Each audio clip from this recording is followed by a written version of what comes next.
बहुत समय पहले सूरजपुर गांव नाम के एक छोटे से गांव में एक गरीब लेकिन इज्जतदार परिवार रहता था।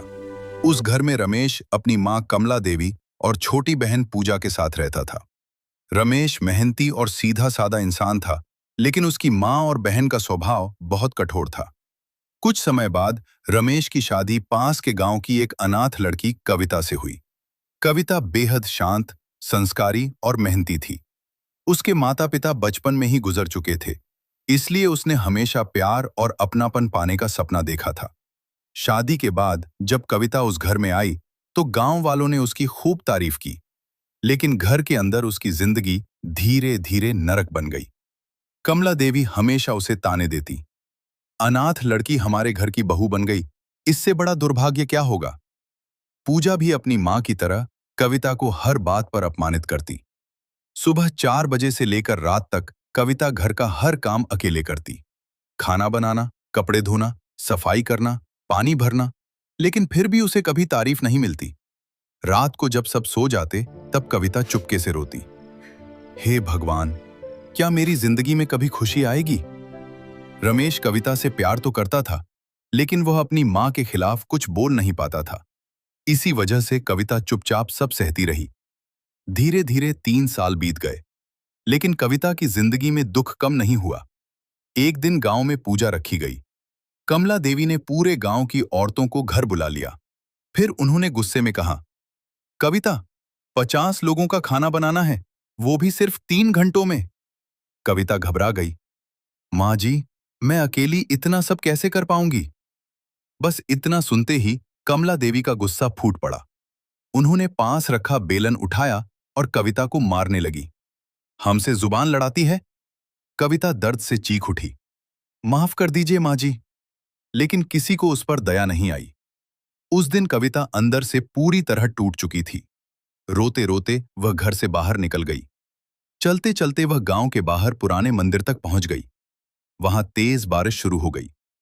कविता मंदिर की सीढ़ियों पर बैठकर फूट फूट कर रोने लगी, हे भगवान, अब मुझसे और सहा नहीं जाता, मुझे अपने पास बुला लो। तभी अचानक मंदिर के अंदर रखी देवी मां की मूर्ति चमकने लगी। चारों तरफ तेज प्रकाश फैल गया। कविता डर गई। तभी एक दिव्य आवाज आई, बेटी, तेरे साथ बहुत अन्याय हुआ है। कविता रोते हुए बोली, मां, मैंने किसी का क्या बिगाड़ा था। देवी मां प्रकट हुई और बोली, आज से जो भी तुझे दर्द देगा उसे अपने कर्मों की सजा तुरंत मिलेगी। यह कहकर देवी मां गायब हो गईं। कविता धीरे धीरे घर वापस लौट आई।